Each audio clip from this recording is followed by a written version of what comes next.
Oye, y queremos hablar también de salud.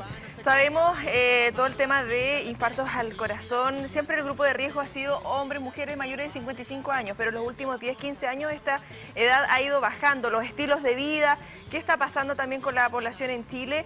Queremos desarrollarlo, obviamente, junto al cardiólogo del Hospital Guillermo Gran Benavente, Jorge Burnas. Doc, siempre un gusto que nos pueda acompañar acá en TVU. ¿Cómo está? Un placer estar acá, muchas gracias por la invitación. Creo que es importante partir el año, ¿no es cierto?, haciendo mención a esta patología que es muy importante, es muy prevalente y tiene consecuencias muy graves, ¿ya? Quizás partir diciendo de que la cantidad de personas que fallecen al año por causas de accidentes cerebrovasculares, infarto agudo de miocardio o enfermedades cardiovasculares son 32.000 personas. Es un estadio lleno. Esa es la cantidad de gente que fallece al año por enfermedades cardiovasculares, que es la primera causa de muerte en Chile, seguida por el cáncer muy cercanamente. ¿Y quiénes son los que primero consultan en ese sentido y cuáles son los tratamientos? Yo creo que primero conversemos qué es el infarto, porque para que tengamos, ¿no es cierto?, el espectro de la gente puede ubicarse. Se ha hablado bastante en el último tiempo también a través de una serie de publicaciones de los infartos silenciosos también. Sí, también existen, claro que sí. Bueno, el infarto se define como el cese parcial o total del flujo sanguíneo a través de una arteria coronaria, que son las arterias que llevan sangre al músculo cardíaco, ¿ya? Considerar que el corazón late desde que nacemos todos los días alrededor de 100.000 veces al día. Esa es la bomba que trabaja en nuestro cuerpo, ¿ya? Esa es la calidad de bomba, 100.000 veces al día. Entonces, él pide súper poquito, pero lo que necesita es sangre y oxígeno, ¿ya? La sangre transporta el oxígeno, ¿no es cierto?, y hace que funcione en forma adecuada. El infarto es cuando cesa en forma parcial o total el flujo de sangre a través de una arteria que irriga una zona del corazón. Digo parcial o total, ¿por qué? Porque eso se divide en dos tipos de infarto, ¿ya? Esto es más técnico, pero es para que entiendan. Infarto con supradesnivel, cuando se obstruye totalmente la arteria, no hay flujo de sangre, y sin supradesnivel cuando está parcialmente obstruida por un trombo, ¿no es cierto?, y pasa un poquito de sangre todavía. Los dos son graves, los dos se puede morir la gente, ¿ya? Los dos tienen una mortalidad alta, pero es mucho más grave con supra, que es la obstrucción total. Y ahí es tiempo. Tiempo es músculo, músculo es vida. O sea, mientras más tiempo pase sin que se irrigue, más músculo se muere. Ese músculo, una vez que está muerto, no funciona, ¿ya? Y no se puede recuperar. Y se puede recuperar parcialmente en las zonas que quedaron con alguna irrigación por unas colaterales, que se llaman, pero lo que está definido por la zona dura no se recupera. Doctora, ayer hablábamos respecto del tema, el Día Mundial del Cáncer, ¿cierto? Visibilizando y generando conversaciones que permitan cuidar nuestra salud. Respecto al tema de los infartos, hay factores de riesgo importantes que me gustaría que usted pudiera mencionar y sobre todo como para que vayamos concientizando todos juntos la importancia de cuidarnos nuestro cuerpo. Sí, así es. Bueno, hay factores de riesgo que uno puede controlar y hay factores de riesgo que uno no puede controlar. Uno no puede controlar nacer hombre o mujer o la edad. La edad incrementa, ¿no es cierto? Pasa con el tiempo lineal, es parte de la física, ¿no es cierto? Y ocurre.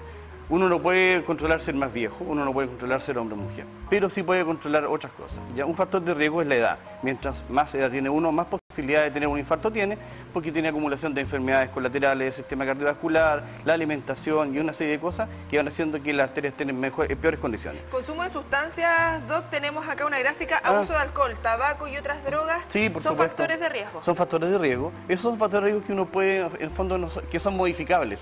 Uno los puede elegir. Yo puedo optar por no fumar, yo puedo optar por no beber o no drogarme, pero yo no puedo optar por las otras cosas que mencioné. De las cosas que puedo modificar que tienen en la lista que está ahí, en el fondo, yo puedo optar por una vida más sana que impida o haga que sea más tardía la presentación de algunas enfermedades para las cuales estoy genéticamente condicionado, como es la diabetes o la hipertensión, ¿ya? Yo puedo optar si soy más delgado, si consumo, ¿no es cierto?, alimentos sanos, si hago deporte, tengo menos posibilidades de ser hipertenso precozmente que si no lo hago. Lo mismo con la diabetes, ¿ya?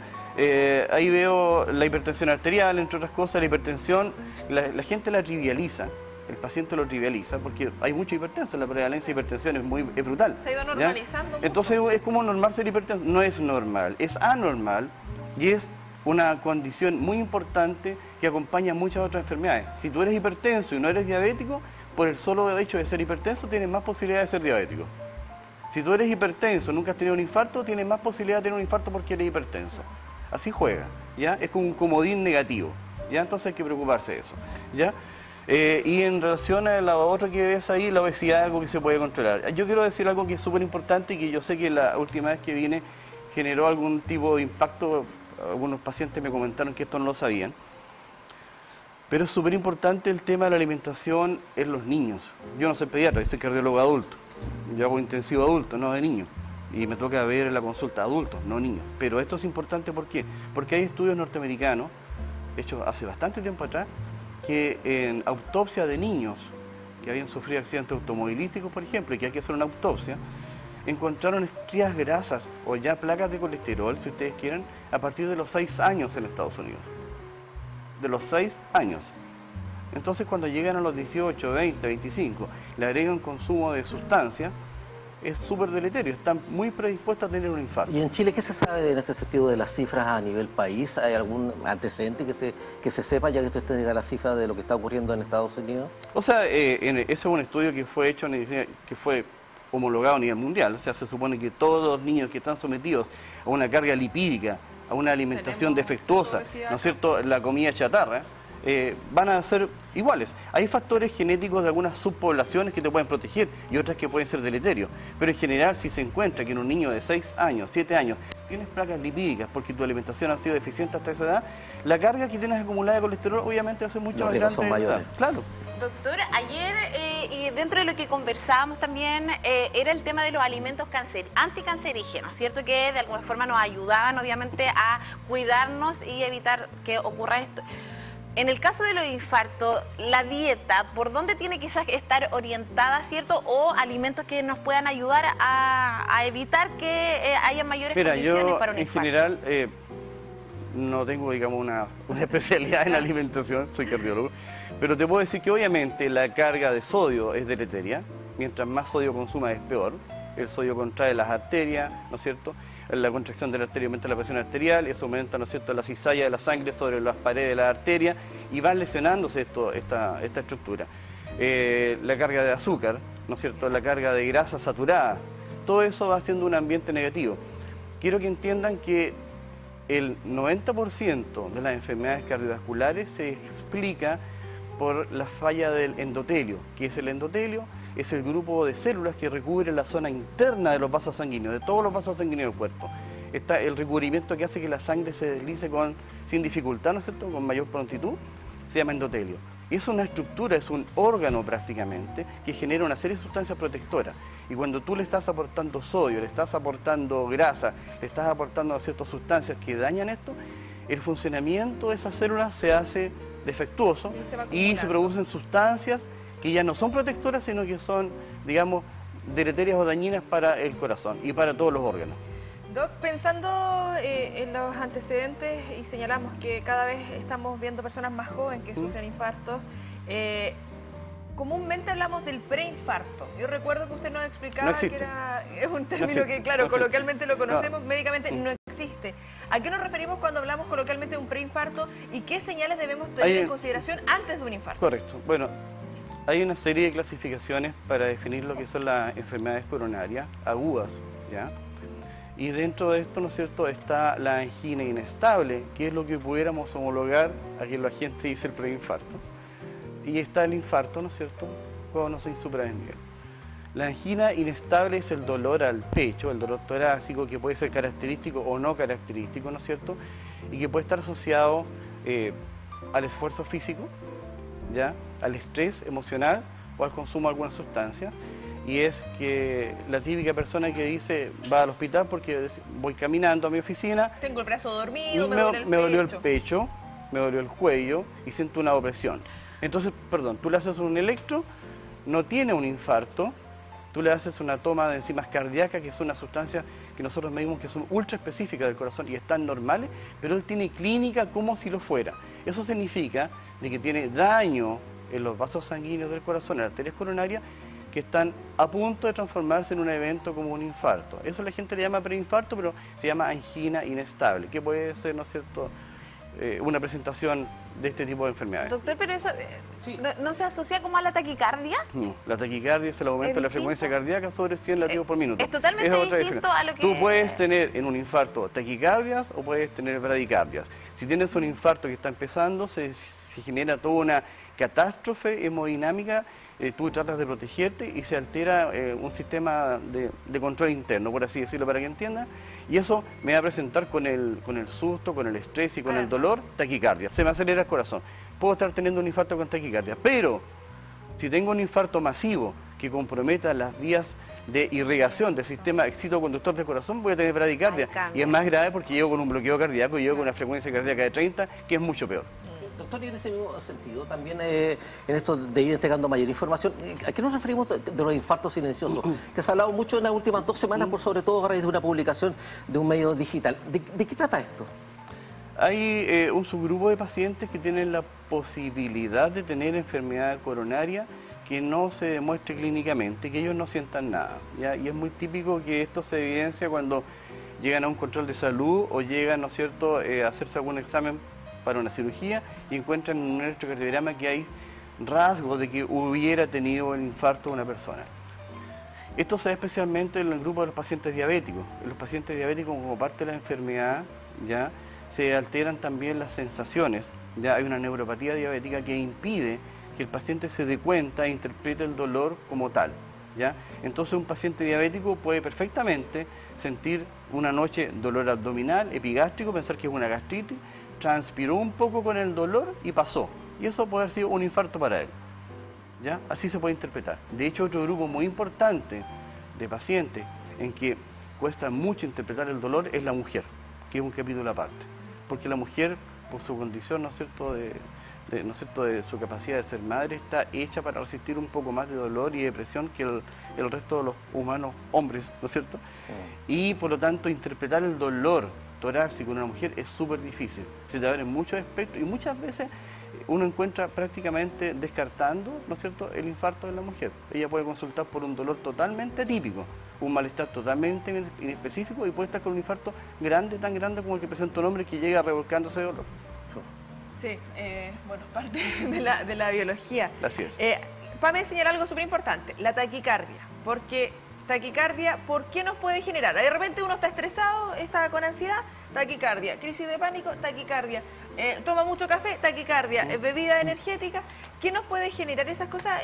¿O en qué signos debiésemos tener consideración? Es decir, esto ya no es normal, que mi corazón esté latiendo de esta forma, que me esté molestando ciertas cosas. ¿En qué momento debiésemos también ir con estos exámenes preventivos y qué exámenes debiésemos realizar? Bueno, la taquicardia, como les dije delante, por definición, es el aumento de la frecuencia cardíaca sobre 100 latidos por minuto. Hasta 100 se considera normal, sobre 100 es anormal. En estado de reposo.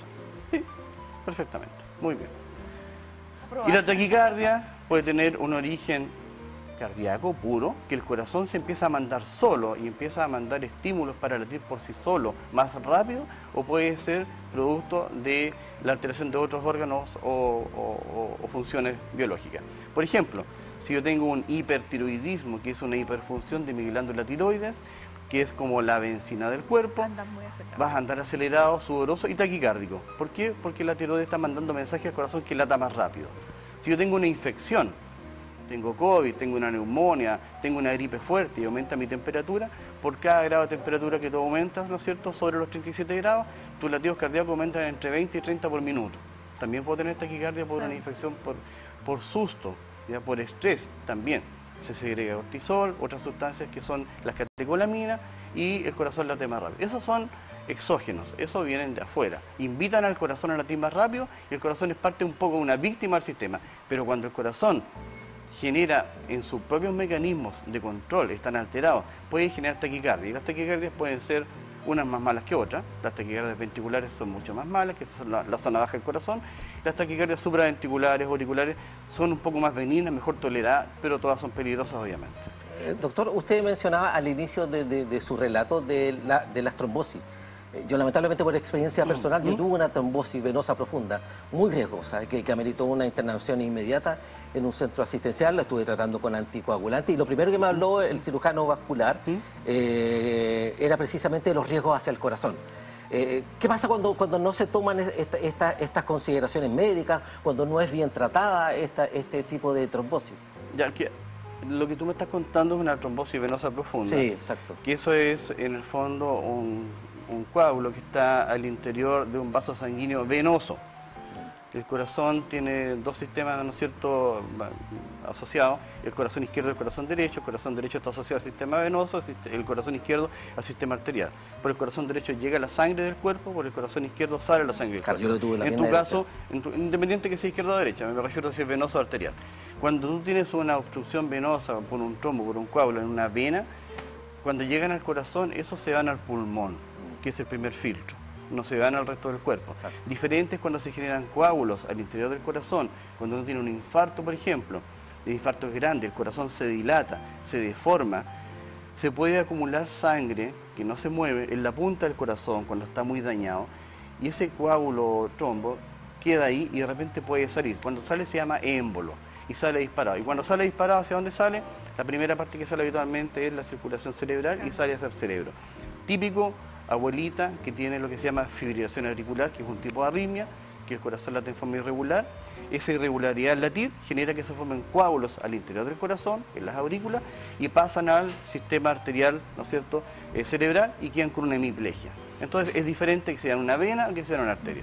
Doctor, y en el caso, por ejemplo, de lo que ocurre hoy en día, considerando que la vida está bastante intensa, todos andamos quizás un poco más acelerados, y eso también genera que quizás andemos más cansados, por lo cual muchas veces nos tomamos, debo decirlo, una bebida energética.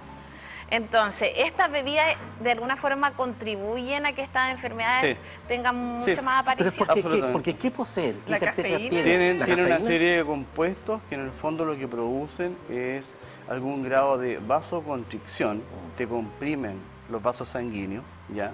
Aumentan la presión arterial, aumentan la frecuencia cardíaca. Y eso bajo ciertas condiciones te puede generar accidentes vasculares o te puede generar un infarto al paciente que está predispuesto o que ya tuviera lesiones. Yo no las recomiendo, no me gustan, evito que mi familia no la consume. Tengo un hijo adolescente que eventualmente yo sé que las consume, no me gusta, ¿ya? Y he tenido pacientes que han tenido consecuencias importantes por el abuso de este tipo de sustancias. Hemos estado hablando harto de este término, la epigenética, todo lo que está a nuestro alrededor. ¿Qué pasa con la genética como tal? Muchas veces yo recuerdo, no sé, de chica siempre, no, es que el papá tuvo un infarto, probablemente tú vas a tener. ¿Qué tan significativo es cuando nuestros familiares directos han tenido enfermedades cardiovasculares? Es muy significativo, es muy significativo.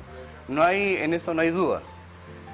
Si mi papá tuvo un infarto, yo tengo muchas más posibilidades que otra persona de tener un infarto. Si mi papá fue hipertenso, mi mamá fue hipertensa, yo tengo muchas posibilidades de ser hipertenso. Si mi familia es diabética, tengo muchas posibilidades de ser diabético. Lo que uno puede hacer al comportarse, entre comillas, bien y sano, es que tú haces un delay. En el fondo puedes prolongar el tiempo de aparición de la enfermedad, ya que no aparezca tan joven.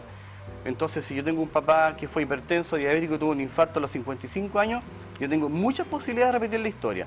Pero si yo soy delgado, como bien, hago ejercicio, quizás yo lo tenga, pero no lo voy a tener a los 55, puede que lo tenga a los 70, cuando es obviamente igual riesgoso, pero ya he vivido más y voy a tener, ¿no es cierto?, vida un poco más, ¿no es cierto? Eso. ¿Las edades en ese sentido siguen siendo 45, 50 años?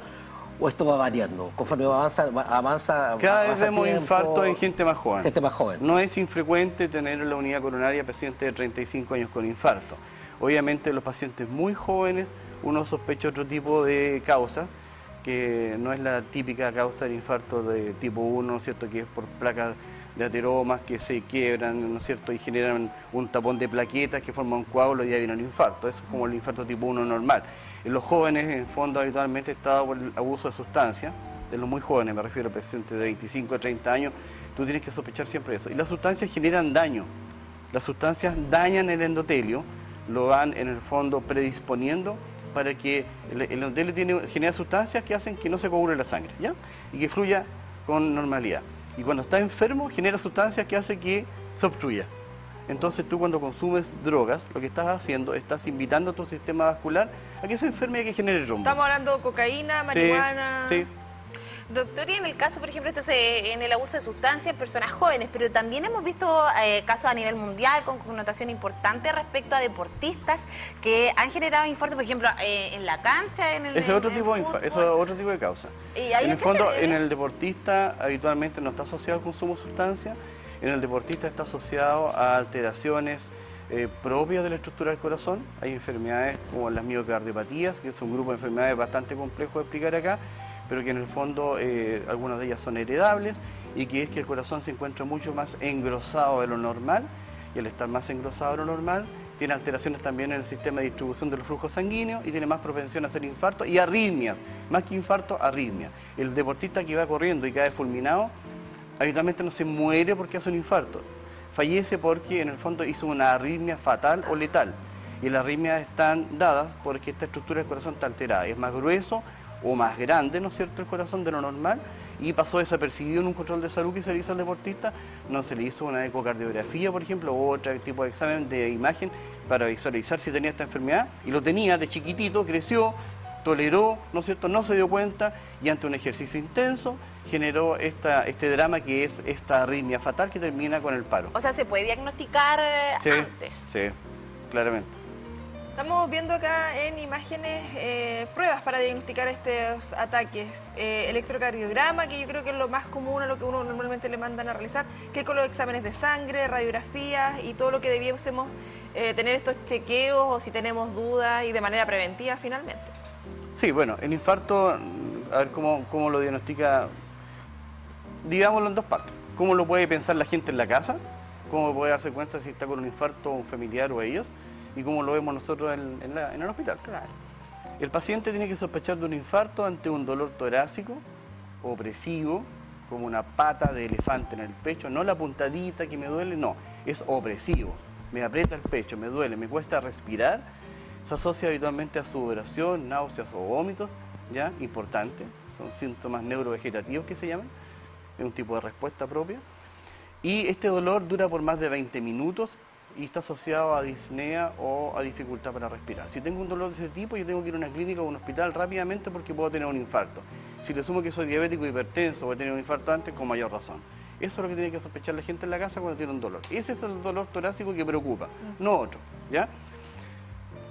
Dije ya adelante, los diabéticos pueden ser perfectamente un dolor abdominal y solo eso, y las mujeres pueden ser un malestar inespecífico al tórax. Doctor, me acordó de algo que le quería consultar. Cuando las personas dicen, es un mito, lo voy a coloquialmente, claro, se me está durmiendo el brazo, posiblemente, es algo que comúnmente se escucha en la comunidad. ¿Es un mito o es efectivo? No, a ver, el dolor torácico típico, que es centro torácico retrosternal opresivo, puede estar acompañado de irradiaciones, o sea, irse hacia otros lados, partir en el pecho e irse hacia otro lado. ¿Hacia dónde se va? Hacia el cuello, ¿ya? Y aprieta, y eso por eso se llama angina, ¿ya? Y puede irradiarse al brazo izquierdo habitualmente, ¿ya? Y esto es más complejo de explicar, pero es por una forma de distribución de los dermatomas, que son los lugares donde se, ¿no es cierto?, da la sensibilidad asociada a algunos nervios específicos, ¿ya? Entonces el dolor torácico, que es peligroso, es aquel que está asociado habitualmente al irradiar cuello y al brazo izquierdo. Al brazo derecho se ve poco, pero en realidad si el paciente se queja, más que se le duerma, es que sea un dolor intenso en el brazo, ¿ya?, izquierdo. Para finalizar, doctor, estaba señalando cosas que debiésemos fijarnos en la casa ante cualquiera de esas dudas, ir a un centro médico y al momento también de ir a la consulta. Después, si queremos hacernos chequeos, ¿qué debiésemos considerar? Bueno, tienes que ver ahí para qué estás consultando. Si quieres un examen estándar, en el fondo, porque ya tengo, no sé, tengo 40 años, tengo antecedentes familiares y quiero cuidarme y quiero hacer ejercicio, el examen físico, la historia que te hace el cardiólogo, ¿no es cierto?, te va a pedir seguramente un electrocardiograma. Si tú quieres ver tu función cardíaca y estar tranquila, una ecocardiografía pudiera ser una aproximación inicial. Y si quieres hacer deporte, un test de esfuerzo para ver que no hagas arritmia o malestares durante el esfuerzo. Se puede empezar así. Asociado a algunos exámenes de sangre para mantener tu perfil lipídico, ¿no es cierto?, en orden, y tus glicemias también. Gracias, doctor, por estar con nosotros. Bueno, un placer. Detalles. Muchas gracias por Bien invitarme. importante conocer información directamente de la fuente y no quedarnos tan solo con estos mitos que muchos de ellos no tienen base científica. Eso es bien importante de Yo conocer. quería darle las gracias por la invitación. En el Hospital Regional estamos siempre dispuestos a ayudarlo y acompañarlo. La unidad de cardiología es lo propio. Y te quiero mandar un mensaje a la gente que se cuide y que esté contenta. Y ahora que el corazón es morado y el cáncer está de vuelta. No sabíamos que Absolutamente. Gracias, doctor. Doctor, debo felicitarlo por eso. Por eso me caía tan bien. Oye, se conoció el Picture. Sí, así es. Sí, se conoció.